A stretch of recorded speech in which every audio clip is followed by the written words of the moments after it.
Vzhľadom aj k tomu, že tieto potreby stále nie sú naplnené z našej strany, naštartovali sme iniciatívu a samozrejme spoluprácu s rôznymi odbornými školami a taktiež s Technickou akadémiou vo Zvolene. Asi 2 roky dozadu sme vyzvali strojárske podniky v regióne Zvolena a Banskej Bystrice k tomu, aby sa pripojili a aby sme spoločne s Technickou akadémiou upravili osnovy napríklad odboru strojárstvo tak, aby boli lepšie nastavené pre potreby zamestnávateľov, aby tí absolventi, ktorí skončia štúdium na Technickej akadémii, mohli byť lepšie uplatniteľní v praxi.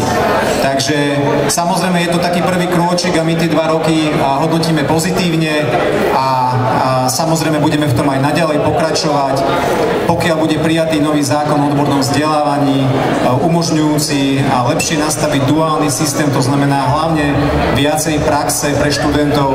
Continental bude stať určite v čele a bude sa chcieť veľmi silne angažovať a spoločne s Technickou akadémiou veríme, že pripravíme množstvo dobre kvalifikovaných študentov, ktorí si nájdu svoje uplatnenie v stabilnej spoločnosti.